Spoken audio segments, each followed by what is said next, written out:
ubu noneho ariko inkuru noneho igezweho kwa Papi Clever, inkuru ugomba kumenya niba ubakunda, inkuru ugomba kumenya niba ubifuriza ibyiza. Nuko noneho rero nyuma y'amashimwe, nyuma y'ibyishimo bari barimo, nyuma y'ibintu bumvaga ari inzozi byababayeho, kuri ubu noneho Imana ibinjije ahakomeye. Imana igize gute? Imana ibinjije ahakomeye. Nyuma y'ibyo byishimo n'umunezero bari barimo, Imana ikomeje kubatungura, ibinjije ahakomeye. Uraza kwibaza ngo Imana ibinjije ahakomeye gute? Rero ubu ngubu rero Israel Mbonyi akomeje gutungwa inkoni, cyangwa Israel Mbonyi Imana ikomeje kumutunga inkoni, akomeje kuyoragura amafaranga, akomeje kwigarurira igikundiro, ku buryo ubu ngubu noneho imiryango itandukanye, haba ari imiryango ya leta, haba ari imiryango y'ubucuruzi, nta wundi muntu ugezweho, nta wundi muntu bose bari kwifuza kugira ngo yamamaze ibintu byabo cyangwa abe brand ambassador wabo. Ni bya bindi ngo bigeze kuvuga ngo twakura hehe umuntu uri mu mwuka w'Imana watuma ibintu byacu bimenyekana. Hari utudetails twinshi na dutoya, yewe nkagera no ku nzara. Aho ndashaka umugore ufite inzara nziza, nziza ndende yanitosha neema ya Mungu, ndiyo uzima kuyatambua kwenye mapungufu yangu, ndipo nguvu zake zatimia. Kwenye mapungufu yangu, ndipo nguvu zake zatimia.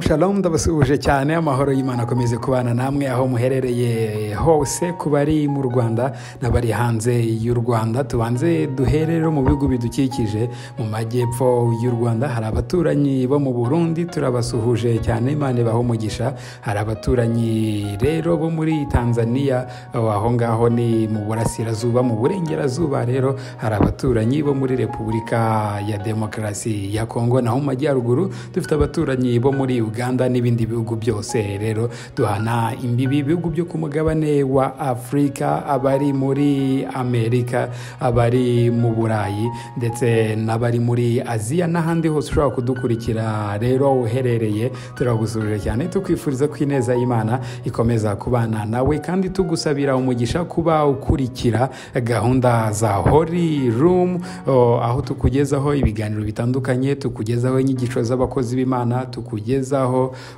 ibijyanye na session zo kuramya no guhimbaza Imana, cyangwa session za praise and worship.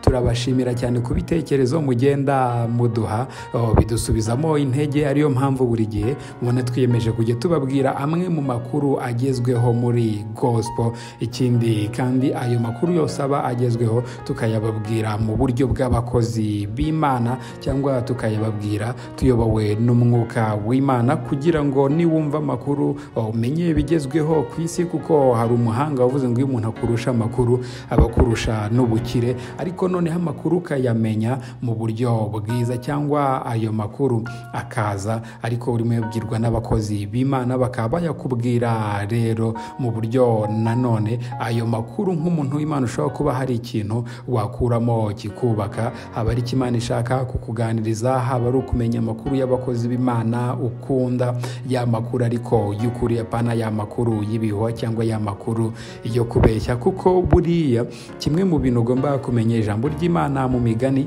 ibice 25 ku murongo wa 25, muzi ko ngo inkuru ubundi zacu z'abantu b'Imana, cyangwa inkuru umuntu w'Imana avuga, yagakwiye kuba ari ya nkuru imeze nk'uko amazi afutse amerera umuntu waruguye umwuma. n'inkuru zacu niko zagakwiye kuba zimeze. Rero zagakwiye kuba ari inkuru zisubizamo abantu ibyishimo, ibyiringiro, zongera kubahembura.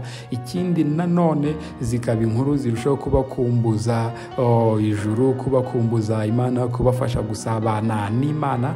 Ariko nanone nubwo ibyo byose byaba, tukabijyanisha n'itangazamakuru riri professionnel cyangwa itangazamakuru rya kinyamwuga rigamije kwinforma abantu, kubinforma ubwo no kubamenyesha no kubedicatinga cyangwa kubigisha, iki nanone no kubintertaininga cyangwa kubafasha kwidagadura. Aka kanya rero ni iki kituzanye cyangwa nizihe nkuru tuje kubagezaho inkuru ya couple mukunda, couple ya Papi Clever na Dorcas. Nyuma y'uko bari bafite icyifuzo, bari bamaze igihe basengera, bari bategereje, bagifataga nk'inzozi, Imana irangije iragisohoza, ari cyo cyo kubaha umwana w'umuhungu. Hari haciye imyaka 5 icyo cyifuzo bagisengera, ariko Imana yaragisubije, irangije ibaha ubuheture bwabo rero akaba ari umwana w'umuhungu Imana yabahaye. Mu mwanya ndazo kubabwira amazina y'uwo mwana, mbabwire nuko ameze ubu. Noneho ariko inkuru noneho igezwe kwa Papi Clever, inkuru ugomba kumenya niba ubakunda, inkuru ugomba kumenya niba ubifuriza ibyiza. Nuko noneho rero nyuma y'amashimwe, nyuma y'ibyishimo bari barimo, nyuma y'ibintu bumvaga ari inzozi byababayeho, kuri ubu noneho Imana ibinjije ahakomeye. Imana igize gute? Imana ibinjije ahakomeye. Nyuma y'ibyo byishimo n'umunezero bari barimo, Imana ikomeje kubatungura, ibinjije ahakomeye. Uraza kwibaza ngo Imana ibinjije ahakomeye gute? Rero bagiye gukorera konseri muri sare ikomeye hano mu Rwanda. Iyo sare nta muntu woroshye ujya uyijyamo, noneho nta nubwo ari kenshi haberamo ibitaramo, cyane cyane ibitaramo byo kuramya no guhimbaza Imana cyangwa ibitaramo by'abahanzi. Ntago ari buri muntu uwo ari we wese ukoreramo igitaramo. Ugiye kureba mu mateka y'iyi sare, yitwa Intare Conference Arena, ikaba iherereye Rusororo. Ubundi abantu benshi bazi nk'ahantu habera ibirori bitandukanye by'umuryango wa RPF Inkotanyi, cyangwa n'ibirori bya leta, cyangwa wenda umuntu ukoramo ibirori akaba ari wa muntu wihagazeho ukomeye. Hanze usanga abantu bavuga ngo buriya ngo ni nk'umwana wa general cyane nk'umwana w'umusirikare ukomeye. Ariko iyi nzu abantu bose barayemerewe, bemerewe kuba bayikoreramo, ariko ntago ari buri wese uyigondeye. Rero umuhanzi ugiye gukoramo igitaramo, ubundi Israel Mbonyi niyo twari tumenyereye ko ajya akoreramo ama live recording, ikindi akaberamo ibitaramo bya leta n'ibindi bikomeye cyangwa ibirori bya leta. Ariko noneho Papi Clever na Dorcas, Imana rero ikomeje kubagura, ikomeje kugenda ibafungurira imiryango ikomeye ijya ibukuru. Rero niyo nkuru tuje kubabwira. Ikindi nanone tuje kubabwira indi nkuru ikomeye kuri Israel Mbonyi. Israel Mbonyi nawe amakuru ahari ubu ngubu agezweho, ugomba kumenya niba umukunda, ariko niyo waba umwanga ugomba kuyamenya, kuko kumwanga kwawe ntacyo bizamugira, kumwanga kwawe ntacyo, cyangwa no kumurwanya kwawe ntacyo bizamukoraho, apfa kuba Imana imwishimiye. Ubu ngubu rero Israel Mbonyi akomeje gutungwa inkoni, cyangwa Israel Mbonyi Imana ikomeje kumutunga inkoni, akomeje kuyoragura amafaranga, akomeje kwigarurira igikundiro, ku buryo ubu ngubu noneho imiryango itandukanye, haba ari imiryango ya leta, haba ari imiryango y'ubucuruzi, nta wundi muntu ugezweho, nta wundi muntu bose bari kwifuza kugira ngo yamamaze ibintu byabo cyangwa abe brand ambassador wabo. Ni bya bindi ngo bigeze kuvuga ngo twakura hehe umuntu uri mu mwuka w'Imana watuma ibintu byacu bimenyekana bikagera ku bantu benshi. Uwo nta wundi rero ni Israel Mbonyi. Israel Mbonyi ubu ngubu umuryango ukomeye ku isi hose witwa World Vision, ishami ryawo ryo mu Rwanda, wamugize brand ambassador, cyangwa bamugize umuntu uhagarariye ubukangurambaga cyangwa campaign barimo iyo kurwanya imirire mibi mu bana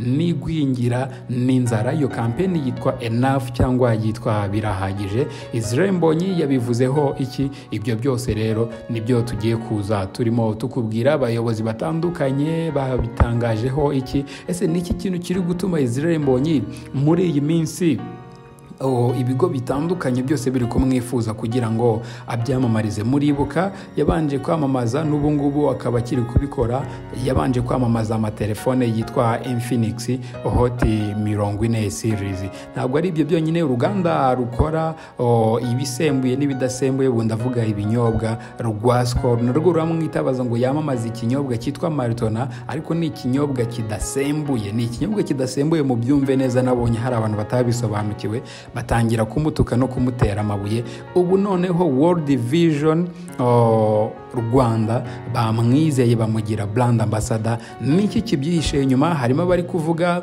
ngo ngo biramukamuramo amavuta. Oya, bintu ntago bimukamuramo amavuta, ahubwo biramuha amafaranga. Icyo ni kimwe, arushaho gukora umurimo w'Imana. Ikindi biratuma yegerana n'abantu.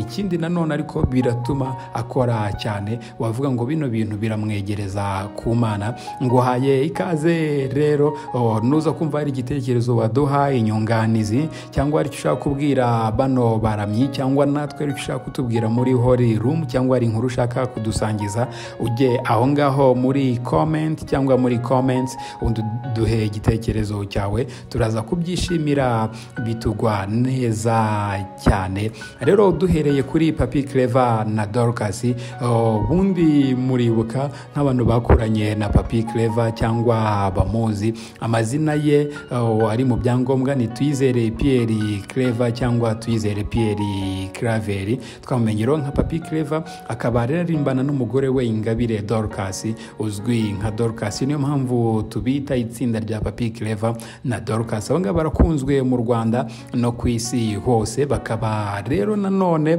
bano bantu ntago bari bakunzwe cyane nka mbere, buri umwe akiri umuhungu undi ari umukobwa, ahubwo igikundiro cyabo cyangwa Imana basize igikundiro gikomeye, igikundiro cyisumbuyeho ubwo bamaraga gushakana 2019. Ibi ngibi nanone byose bituma hari abaramyi bagiye batinyuka, nabo barashaka, bavuga ngo iyo umuntu ashatse hari indi migisha cyangwa hari ikindi gikundiro Imana imuha. Nyuma y'ubukwe bwabo rero nibwo batangiye kuririmbana nk'umugabo n'umugore, bahita banakundwa cyane. Papi Clever ubundi abazi amateka yiwe muruka ko yatangiye umuziki za 2014, nyuma y'imyaka 2 yari amaze yiga umuziki muri Kigali Music School. Muribuka ko yanaririmbye muri korali yitwa Hisop, ndetse yaririmbye n'ubu ngubu ariko aracyajya gutanga umusanzu muri Ntora Worship Team. Naho Dorcas cyangwa Ingabire Dorcas akaba yarimbaga muri Goshen kwaya ya ADPR hari ya Muhoza imusanze, ariko ngo yirimbiraga ku murongo w'inyuma. Muribuka nk'arimo watera blague, ariko no ku murongo w'imbere ngo bajyaga bamuzana, ariko atari umuririmbyi ukomeye cyane, ari umuririmbyi uri aho ngaho uririmbira muri korali. Ariko buriya ngo Papi Clever yakoze akazi gakomeye cyane ko kumutoza. Muze kureba ikiganiro twagiranye twabasuye iwabo mu rugo, barimo batubwira, Dorcas atubwira ukuntu ashimira Papi Clever cyane ko yamutoje, avuga n'ukuntu yamugoye cyane kugira ngo amugire umuririmbyi ukomeye cyane. Rero nanone Dorcas ajya gutanga umusanzu muri korali yitwa Hosiana ya ADPR i Nyarugenge. Papi Clever rero na Dorcas mu bantu bakurikira kuko bafite umwihariko wo kuririmba indirimbo zo mu gitabo mu buryo bwihariye, buryoshye, kumva zongeye zagize uburyohe n'amavuta. Ikindi kandi bajya bakora n'indirimbo zabo bwite, bakaba bafite igikundiro cyinshi mu muziki, rero bigaragazwa n'ukuntu indirimbo zabo zikunzwe cyane, ndetse n'ibitaramo batumirwamo. Nk'ubu ngubu deja muziko bakubutse cyangwa bavuye ejo bundi muri Amerika, akaba ari nyuma y'amezi make nanone bari bataramiye mu Burayi. Muribuka ko indirimbo yabo bise Amenweka huru kweli iri mu rurimi rw'igiswahili. Iyi ngiyi yabafunguriye amarembo hano muri East Africa no muri Afrika hose, n'abantu bakoresha ururimi rw'igiswahili imaze kurebwa ubu ngubu n'abantu barenga, niba nibuka neza, miliyoni zigera kuri 38 kuri YouTube. Ntago ari buri muntu ufite cyangwa ntago ari buri muririmbyi warebwe n'ibihumbi 38 kuri YouTube mu mwaka umwe gusa ashyize hanze yakoze indirimbo. Papi Clever rero ubwo yaganiraga n'itangazamakuru avuga ko iyi ndirimbo bayiririmbye bayikuye mu gitabo cyitwa Nyimbo za Ukovu, ikaba ari nimero ya 40. Nanone rero uyu muramyi yavuze ko batunguwe cyane no gukundwa kw'iyi ndirimbo kugeza ku rwego biriho ubu barimo baje bati bisabye ko umuntu akora indirimbo ibe hit cyangwa indirimbo ikundwe. We yavuze ko nawe ntago bari babizi ko ino ndirimbo izakundwa cyane ku rwego biriho ubu. Yavuze ko byabatunguye cyane kuko nawe ngo ntago babikekaga rwose, ngo noneho iza gukundwa cyane hanze y'u Rwanda, ngo ni ibintu nabo batigeze batekereza mbere bari kuyikora. Hanga akaba yarabwiye abantu ko umuntu agomba gukora ibindi akabiharira Imana. Iyi ndirimbo rero arimo abivuga babimaza baramaje bati niki kiri ku mutima wanyu se? Avuga ko kiri ku mutima wabo rero ari ibyishimo byinshi kandi bashimira Imana cyane ko bakomeje kubona ibohora imitima ya benshi, abandi benshi bakakira Yesu Kristo nk'umwami n'umukiza, ngo benshi bagasubizwamo imbaraga kubwiriye ndirimbo. Rero bagashima Imana kandi banashimira abantu babashyigikiye bakayireba kugeza ubu ngubu aho igeze. Rero Papi Clever nari nkiri kubabwira mwe mu mateka yiwe ndetse na Dorcas kugira ngo mubanze n'abaramyi mukunda mubamenye neza. Papi Clever tariki 28 z'ukwezi kwa 8 muri 2020 nibwo Papi Clever na Dorcas bibarutse imfura yabo y'umukobwa bise Ineza Okrin Clever.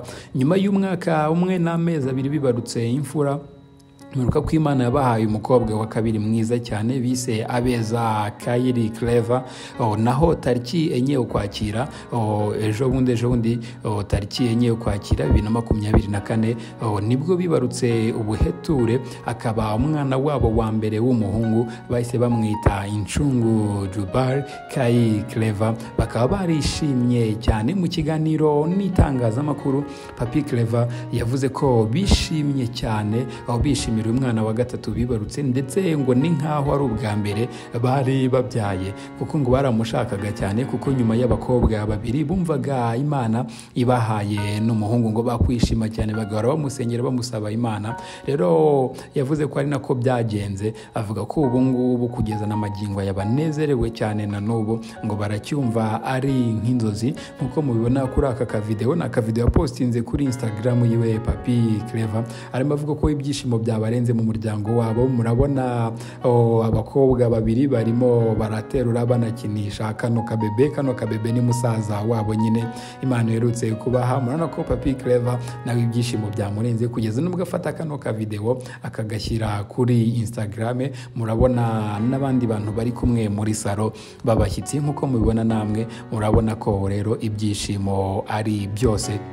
Ushobora kwibaza ngo ano mazina bisu no mwana ubundi asobanura iki? Rero Papi Clever yagarutse ku mazina cyangwa yavuze ku mazina bisu uyu muhungu wabo Incungu Jubal Kylie Clever. Avuga ko izina Kylie risobanura keeper of the keys, ugenekereje nko mu Kinyarwanda bikaba bisobanura rero umurinzi w'imfunguzo. Ahangaha avuga ko yabikuye mu gitabo cy'itangira ibice 4 ku murongo wa 21, aho mu gisobanuro cy'izina Jubali haranditse ngo murumuna we yitwa Yubaru, akaba sekuruza w'abacuranzi n'abavuza imyirongi. Iki cyanditswe rero cyumvikanisha ko uyu muhungu wabo bamwifuriza kuzaba umucuranzi ukomeye. Papi Clever yaravuze ngo aya mazina twayahisemo kubera kwifuza icyo umwana wacu yabacyo, ngo nta wifuriza umwana we ikibi. Yavuze ko rero bamwatuyeho ibyiza kandi bamwaturiraho gukorera Imana kandi bizeye ko bizaba impamo. Avuga ko nabo bazamufasha kubigeraho. Rero Papi Clever abajijwe ku bijyanye n'umuziki we na Dorcas warenze imbibi z'u Rwanda, bavuze ko babishimira Imana ndetse bavuga ko bibatera kurushaho kunoza imikorere yabo. Ati twishimiye cyane ko umuziki wacu wararenze imbibi z'u Rwanda ndetse n'ubutumire ni bwinshi cyane mu bihugu nka Kenya ndetse no muri Amerika. Avuga ko ikibazo ahubwo ubu ngubu gisigaye kiba umwanya. Aba baramyi rero bakunzwe mu ndirimbo zirimo Mokozi Wetu, gatatu bavuga ko kurushaho kunoza neza imikorere n'uburyo basanzwe bakoramo ubuhanzi bwabo ari byo ubu ngubu barimo bashyira imbere kugira ngo umuziki wabo ujye ku rwego mpuzamahanga, bahore bawukora mu buryo buri porofesiyoneri cyangwa ugenekereje mu buryo bwa kinyamwuga. Papi Clever rero yahishuye ko kuba umuziki wabo uri komora imitima ya benshi hirya no hino ku isi ndetse n'imigisha inyuranye bari kubonesha amaso yabo muri iki gihe, yavuze ko ari amasezerano arimo asohora. Ati twabibwiwe kenshi n'Imana inyuze mu buhanuzi ndetse ikanakoresha n'abahanuzi. Nanone avuga ko rero ngo Imana yanabasangaga cyangwa Imana yabagendereraga ubwabo bwite. Avuga ko rero ngo kandi ari n'umugisha utangaje ndetse n'amahirwe bagiriwe n'Uwiteka. Papi Clever rero mu kiganiro yabajijwe ku bijyanye rero no kuba Imana ikomeje kubinjiza ibukuru cyangwa ikomeje kubinjiza hakomeye binyuze mu gitaramo. Yagarutse rero ku rugendo, nanone yavuze ngo reka manze ngaruke ku rugendo rw'ivugabutumwa tuvuyemo muri Leta Zunze Ubumwe za Amerika. Leta Zunze Ubumwe za Amerika ni igihugu gikomeye ku isi, tugifata nka super power, nabyo biri mu masezerano ndetse biri no mu bikomeye Imana iri kumufashamo cyangwa Imana iri kubakorera, kuko n'ahangaha uramutse uvuze ko ibinjije ibukuru cyangwa ibajyanye mu bihugu bikuru, ibi nabyo Imana yarabikoze. Wagaruka kuri urugendo rw'ivugabutumwa bakubutsemo muri Leta Zunze Ubumwe za Amerika, yavuze ko bari batumiwe mu gitaramo cyabereye muri Leta ya Massachusetts mu mujyi wa Boston muri Nzeri 2024. Bakaba baraboneyeho rero gusura n'andi matorero yo muri Leta Zunze Ubumwe za Amerika, aho mu magambo ye yavuze ngo n'ahandi twasuye ni state ya Oregon, ya Michigan ndetse na Ohio. Dusurayo amatorero atandukanye yiganjemo Abanyakenya, Abanyarwanda n'Abanyekongo. Yavuze ko rero ngo batunguwe no kubona ukuntu babafata ndetse nuko bakunda ibyo bakora, ngo byari ibintu bidasanzwe bikomeye cyane kuri bo. Yatangaje ko rero bakiriwe neza muri Amerika ndetse banyurwa cyane n'ubuhamya bwinshi bw'ukuntu indirimbo zabo rero ngo abantu batuye muri Leta Zunze Ubumwe za Amerika babana nazo umunsi ku wundi, ngo banabonye n'abandi bakiraga kiza kubera rero indirimbo zabo, bavuga ko babishimira Imana. Rero Papi Clever na Dorcas bavuze ko umuziki usingiza Imana bakora bawufatanya no kuboha amahema binyuze mu bushabitsi rero bwunganira cyane umuziki wabo burimo ibizwi nka kenkayori. Nuko kwanga bafite kenkayori mujye no kubateza imbere rwose. Umuntu uzajya ushaka kubaka cyangwa ibikoresho by'ubwubatsi ajya bahamagara abateze imbere. Ahanga bacuruzamo amatara n'ibindi bikoresho bya installation n'ibijyana nabyo byose. Rero aba bahanzi barangamiye kogeza izina ry'Imana cyangwa kogeza Yesu Kristo ku isi hose. Bakora rero ubu bushabitsi, mujye mubona hose handitse Credo Group. Ahangaha ino ni company cyangwa ni kompanyi yabo rero bise Credo Group. Bakora rero ibijyanye na videography. Muzi ko nanone Musinga ari murumuna wa Papi Clever. Musinga ubu ngubu akaba ari umwe mu ba director b'amavideo bakomeye cyane mu gihugu cy'u Rwanda, barimo banakora cyane. Akaba rero nawe yabarizwa muri iyi kompanyi yitwa Credo Group. Ikaba ikora bya videography, photography, branding, printing ndetse bakaba banasuplyinga rero aho bakora amasoko atandukanye mu gufasha ibigo bitandukanye kubona ibikoresho biboroheye. Rero tariki ya 14 Mutarama 2023 nibwo Papi Clever na Dorcas baherukaga gukora igitaramo cyabo. Iki gitaramo cyabo bwite muribuka ko cyitwaga Yavuze Yego live concert bakoreye muri Kigali. Nyuma y'umwaka umwe rero n'amezi 9 bakaba bagiye kongera gutaramira abakunzi babo rero mu gitaramo gikomeye bise Made in Heaven concert. Iyi Made in Heaven concert rero ikaba ari concert izaba ku itariki 10 z'ukwezi kwa 11 cyangwa Ugushyingo muri 2024. Baganira rero n'itangazamakuru bavuze ko rero gutegura iki gitaramo ari iyerekwa ry'Imana. But Made in Heaven ni gitaramo turi gutegura, akaba ari iyerekwa ryaturutse ku Mana. Bisobanuye ko ibyo dutanga atari ibyacu ahubwo biba byakorewe mu ijuru, rero rikabibacishamo rigamije rero ko bigera mu mitima y'abantu ndetse nanone Imana ikabishaka ko binyura muri Papi Clever na Dorcas kugira ngo bigere ku bantu b'Imana bahimbuke. Akaba yavuze ko iki gitaramo rero kizabera Rusororo ku Ntare Conference Arena, imwe mu masare akomeye cyane hano mu Rwanda, amasare nanone yiyubakiye, amasare atuje atajya arangwamo akavuyo. Ahangaha no muri quartier ino sare iri cyangwa muri quartier ino sare iri ya Intare Conference Arena, akaba ari quartier abantu bose bafata nka quartier yiyubashye idapfa kuvogerwa gutyo. Rero iki gitaramo kizabera i Rusororo muri Intare Conference Arena. Kwinjira batangaje ko bizaba ari ubuntu, kubona gukorera muri sare nk'iyi ikomeye warangiza kwinjira ukabigira ubuntu, ni amahirwe ubuhaye abantu benshi cyane. Papi Clever na Dorcas bazaba bari kumwe n'abandi baramyi barimo Pastor Lopez wo mu gihugu cy'u Burundi. Uyu nguyu akunzwe mu ndirimbo yitwa Imana y'akandi karyo, ni indirimbo ikunzwe hano mu Rwanda cyane ariko no mu gihugu cy'u Burundi, n'umwe mu baramyi bakunzwe Imana ihagurukije bari guhembura imitima ya benshi. Nanone kandi yazaba arimo Crison Ndasingwa umaze kumenyekana cyane aho akunzwe mu ndirimbo wahozeho n'izindi nyinshi cyane. Muri aba baramyi nanone kandi haziyongeraho itsinda rya True Promises rikunzwe cyane mu abantu bazi nk'indirimbo cyangwa mujya murimba niyo ndirimbo mutayizi yitwa Umwami ni mwiza, yakunzwe cyane, ikaba ari indirimbo ya True Promises. Urumva ko aba bahanzi n'abahanzi muri no minsi bagezweho bakunzwe kandi bafite n'indirimbo nyinshi. Urumva ko kuzaba muri iki gitaramo ndakigukumbuje, kizaba ari igitaramo cyiza cyane. Papi Clever rero yatangaje mu byo yatangaje cyangwa yatangaje ko hazaba ibihe byiza ndetse tuzagirana umugisha n'umuntu wese uzabasha kuhagera. Akaba yavuze ko icyo basaba rero abantu ni ukwiyandikisha, kuko bazabashyiraho uburyo bwo kwiyandikisha aho bazakora, cyangwa aho yavuze ko aho bazakorera ari hato cyane. Bazashyiraho rero uburyo bwo kugira ngo abantu biyandikishe. Akaba yasabye abantu kutazatinda kwiyandikisha kuko ngo hazahita huzura. Akavuga ko ariko ubutaha ngo bazayikorera ahandi hantu hagutse. Nk'uko muri kubibona rero muri aya mashusho, iyi ni afishe cyangwa ni posta bashyize hanze imenyesha abantu igitaramo kugira ngo itariki babe bayisevinze cyangwa babe bayibitse. Hazaba ari ku cyumweru ku itariki 10 mu kwezi kwa 11 muri 2024. Reka rero Papi Clever ndetse na Dorcas dukomeze kubifuriza ibihe byiza.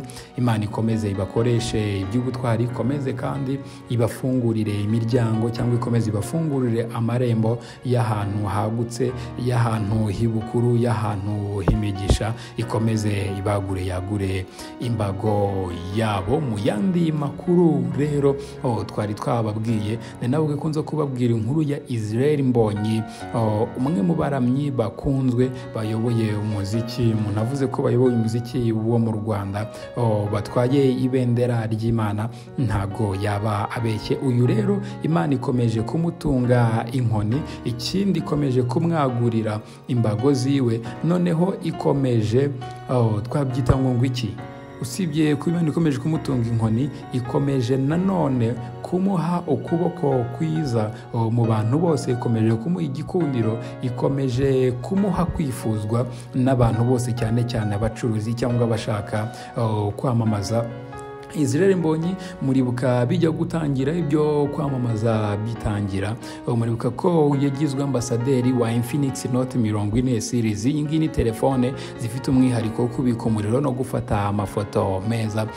Nyuma rero gushyira umukono ku masezerano yo kwamamaza izi telefone, muribuka ko Israel Mbonyi yahise avuga ko yishimiye iki gikorwa, asaba abakunzi be kuzigura kuko ari igisubizo ku bibazo by'ikoranabuhanga abantu bari basanzwe bahura nabyo. Uyu muhanzi muribuka ko yahise avuga ko kimwe mu byamushimishije kuri izi telefone ari uburyo zinjiza vuba zikanabika umuriro. Kamera z'izi telefone kandi ngo zifata amafoto n'amashusho meza, uburyo ngo ishoho cyangwa uburyo isohora amajwi, ishobora gusohora amajwi meza cyane, ngo nuko igaragara ni byiza cyane. Nyuma rero y'izi telefone muribuka hari mu matariki 27 y'ukwezi kwa 4 muri 2024 2024.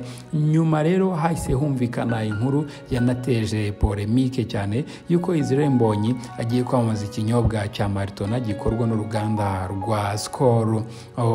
Ibingibi abantu bahise bibaza ngo ntabwo bizabangamira umuhamagaro. Israel Mbonyi yahise avuga ko bitazabangamira umuhamagaro. Rero muribuka ko hari kuwa gatanu tariki 26 Nyakanga 2024 aribwo ubuyobozi bw'uruganda rwa Skol bwahuye na Israel Mbonyi bumwemeza nka brand ambassador mushya wa Maritona, ikinyobwa rero kidasembuye kuri ubu ngubu kigezweho mu mujyi wa Kigali.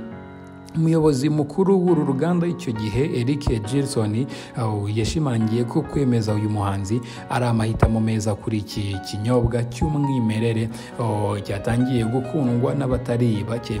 Yavuze ko impamvu batoranyije Israel Mbonyi nta yindi ngo nuko ari umwizamu beza kandi na Maritona ngo ikaba ari ikinyobwa cya mbere. Bikaba rero barishimiye cyangwa baratangaje ko bishimiye gukorana na Israel Mbonyi kuko bizabagirira cyangwa bizabaha inyungu. Israel Mbonyi nawe rero mu byo yatangaje yahise asobanura yabivuze mu magambo make cyane mu ncamake. Israel Mbonyi yazavuga ko igitekerezo cyo kwamamaza iki kinyobwa yakigize ubwo ari kumwe na bamwe mu nshuti ziwe bari kuganira ngo aragisogongera yumva aragikunze. Akaba yahise avuga ko rero aho ariho yahereye ahura n'uruganda rwa Skol kugira ngo yamamaze iki kinyobwa. Abantu benshi n'itangazamakuru icyo gihe mu kiganiro n'itangazamakuru twahise tumubaza tuti none se iki kinyobwa gikorwa n'uruganda rwa Skol abantu basanzwe barumenyereho ibinyobwa bisembuye binasindisha ntacyo bizakubangamira ku muhamagaro wawe?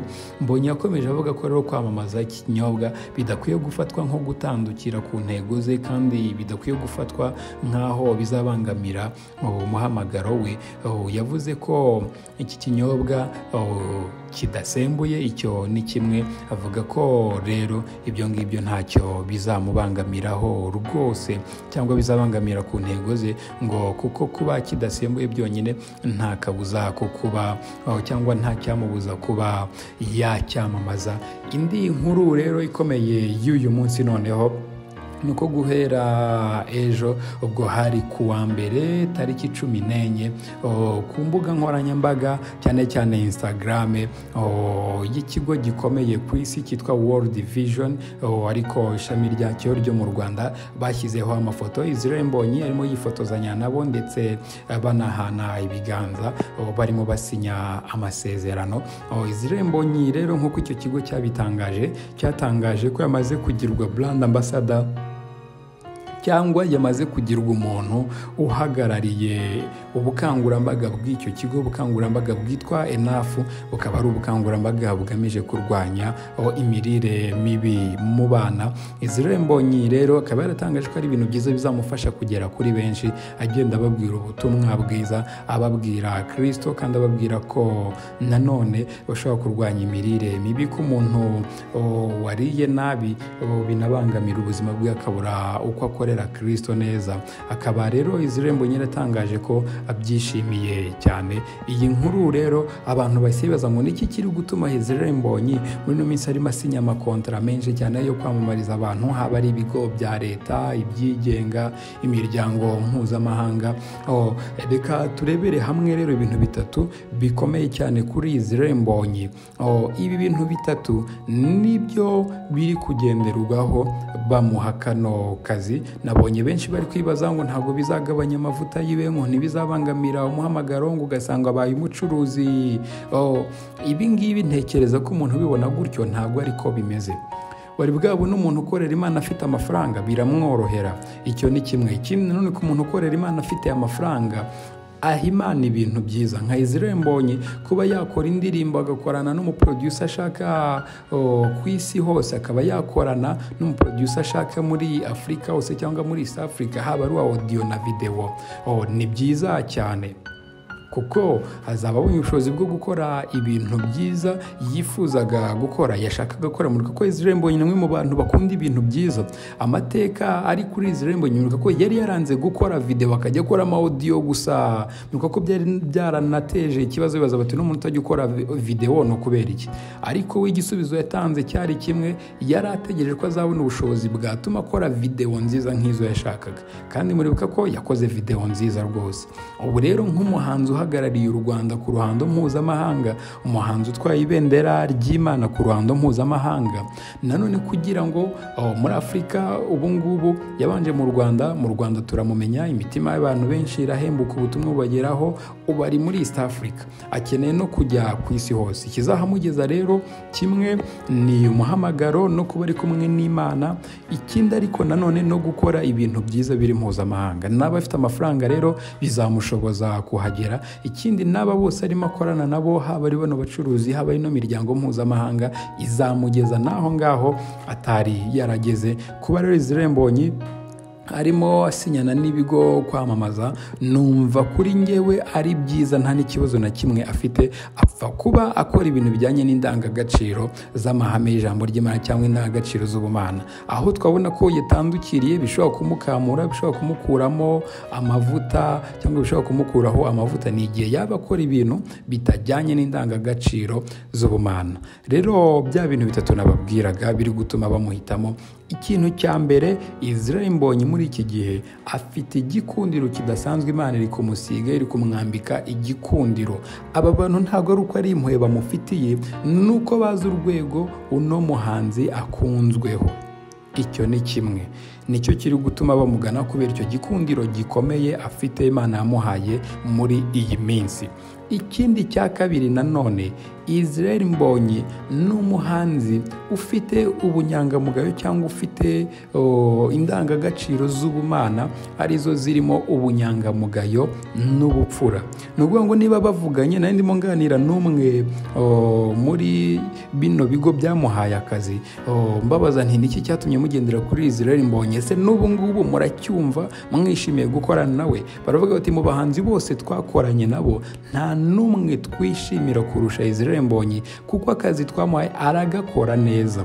Ibyo twavuye, niba twavuye ngo azajya postinga kuri Instagram, arabikora, akabikora inshuro ziruta izo twebwe twari twamusabye. Rero ibigo bibonye umuntu w'inyangamugayo nk'uwo, bakumva nk'izo raporo ko ikigo bakoranye bwa mbere bakorana neza cyangwa yakoze ibyo bari bumvikanye neza, batavuga ati nguri yuriya niwe muntu twashakaga w'inyangamugayo, utazica akazi kacu, utazakorera ijisho. Icyo ni icya kabiri, izo ndangagaciro cyangwa iyo ndangagaciro y'ubunyangamugayo bari kumubonaho, ikaba indangagaciro rero y'ubumana. Usanga bamwe mu bakristo benshi, kimwe mu bintu bakunda kubarega, murumvikana mwavuganye, ugasanga ntabwo ari byo yakoze cyangwa arimo arakorera ku jisho.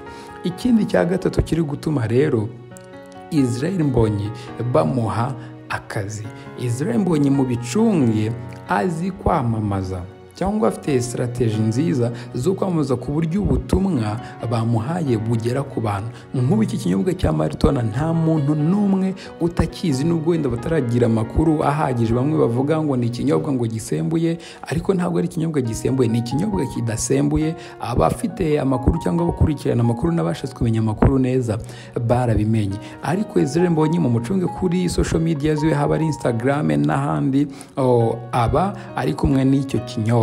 Ni ukuvuga kandi agafata amafoto meza agaragaza product bamuhaye, agakora amavideo meza agaragaza product mwamuhaye. Ikindi no ku mbuga nkoranyambaga akurikirwa neza. Nta muntu rero kandi nanone ikindi agashyiraho amashusho meza cyane. Icyo rero kuba ubutumwa afite strategy, afite creativity na innovation cyangwa uburyo bwiza no guhanga udushya bwo kwamamaza bya bikorwa by'aba bantu, bimugira umuntu rero muri no minsi urimo wifuzwa, urimo ushakwa. Bimeze nka bya bindi muri Egiputa bavuze ngo bakurahe umuntu uriho umwuka w'Imana cyangwa umuntu urimo umwuka w'Imana. Niyo mpamvu muri no minsi rero Israel Mbonyi bari kumushaka. Icyo kimwe, igikundiro afite Imana yamuhaye muri iyi minsi, icyo ni kimwe. Ikindi cya kabiri, indangagaciro y'ubunyangamugayo no kudakorera ku jisho. Ikindi cya gatatu, no kuba ari strategique, ari innovative, nanone ari ari creative cyangwa kuba ari umuntu ufite reka strategy nzite uburyo afite uburyo bwiza kandi butanga umusaruro bwo kwamamaza, akaba nanone azi guhanga no kugira udushya mu kwamamaza bino bintu cyangwa zino product z'aba bantu ndetse n'izi kampeni. Ibyo ngibyo biri kumugira rero umwe mu bantu barimo bifuzwa. Reka Israel Mbonyi dukomeze tumwifurize rero ko Imana ikomeza kumwagura, ikomeza kumuha igikundiro cyayo. Yigeze kuririmba mu ndirimbo yitwa Tugumane yiwe arimo asaba Imana ngo ineza yayimuherekeze kugeza ku ndunduro. Reka natwe twongere tubimwatureho tumubwire ngo ineza y'Imana ikomeze imuherekeze kugeza ku ndunduro. Ikindi nanone mugomba kumenya, Israel Mbonyi ku itariki 2 n'itariki 3 z'ukwezi kwa 11 azaba ari muri Tanzania, aho azakora konseri azahuriramo n'abaramyi bakomeye muri Tanzania, ahubwo muri East Africa yose, abitwa ba Bella Kombo, abitwa ba Joel Ruaga, ba Dr. Ipiana, bose bazaba bari kumwe mu gitaramo. Reka rero tubashimire cyane mwese mudahwema kudukurikira, tunabifuriza ko ineza y'Imana ikomeza kuba ku buzima bwanyu. Tunabasaba rero ngo musubscribing, nuzajya wumva ikiganiro cyagufashije ushobora kugisangiza inshuti yawe, byaba ari byiza kuko ushobora kutabona amafaranga waha umuntu, kuko muri no minsi abantu baba bavuga ngo yarabuze, ariko ushobora kumubera umugisha mu bundi buryo, ukamwumvisha nk'ikiganiro cyiza gishobora gutuma ahindura imitekerereze, kuko iyo umuntu atekereza neza ngo uko umuntu atekereza niko ari. Icyo ni kimwe. Ikindi nanone uko umuntu arushaho kwegera Imana niko agenda abona ubugari n'ubunini ndetse no guhambara no gukomera kw'Imana. Umunsi umwe ngo umupapa yari kumwe n'umwana we, umwana nawe aramuga ati papa, iyo Mana uhora umbwira ngo irahambaye ngo irakomeye, uzajye kwinyereka Imana ibahe ikora gute ingana gute kugira ngo nyibone. Umubyeyi yumva ntabwo ibyo bintu yabisobanura, arangije ariko yibuka akantu kamwe bigeze kumwigisha. Umuntu umwe ngo yari arimo ahakana ko Imana itabaho, ngo kubera ko idafatika itanagaragara. Arangije noneho ngo uwari urimo amuhakanye ko Imana itabaho aramuga ati harya ubwonko wabufata? Ati oya. Ati nose ubwonko bwawe wabunyereka bufata mu ntoki ukabunyereka? Ati oya. Ati okay.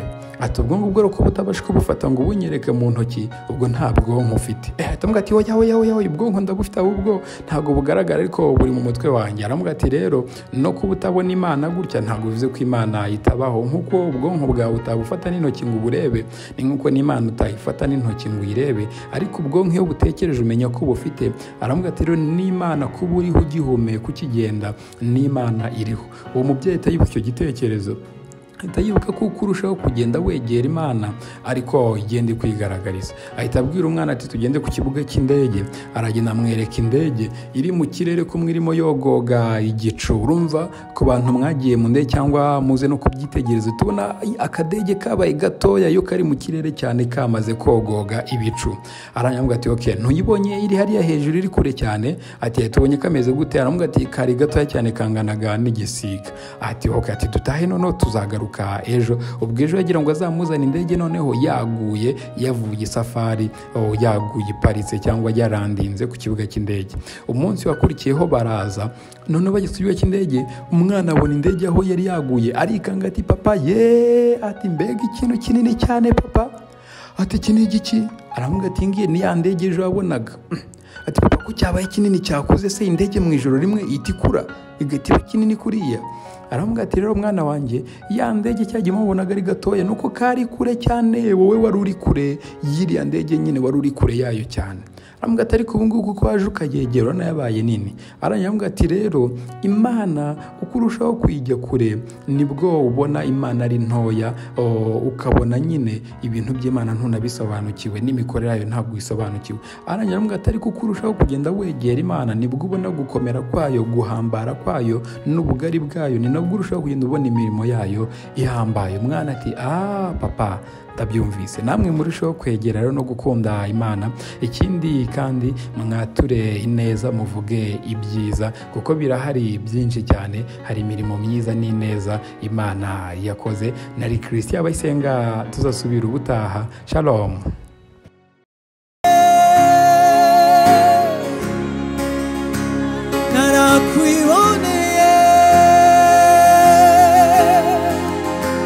Narakwiboneye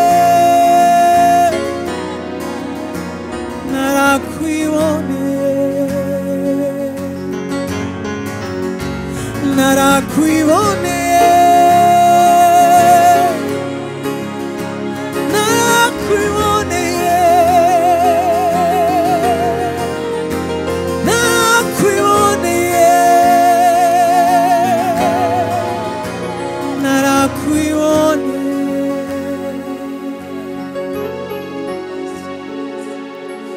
twakurebyeho tuvirwa n'umucyo ntituzagira ipfunwe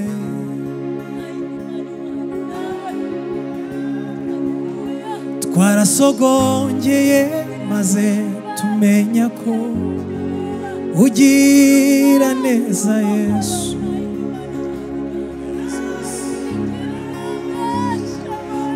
twakurebyeho tuvirwa n'umucyo ntituzagira ipfunwe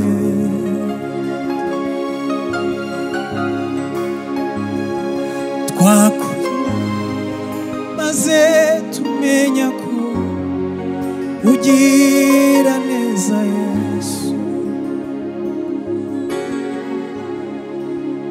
nzafata ibintu ishimana bigira impamvu yo kuyegera zaririmba izo kunesha ngeze ku musozo w'urugendo ntabwo nzicuza kugukurikira mfite impamvu zifatika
igihe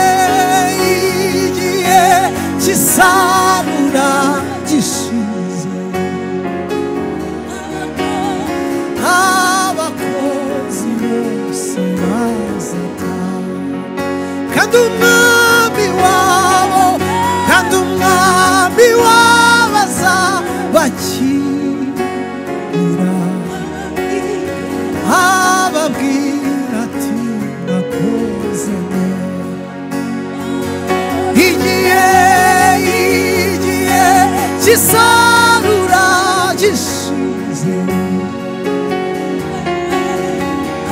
abakozi bose bazataha kandi umwami wabo azabakira ababwira ati mwakoze neza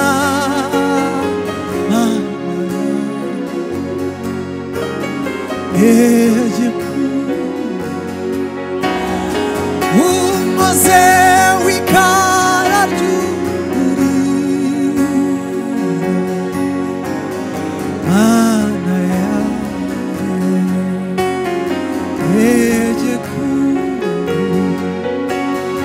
umamwa wundi imbere yawe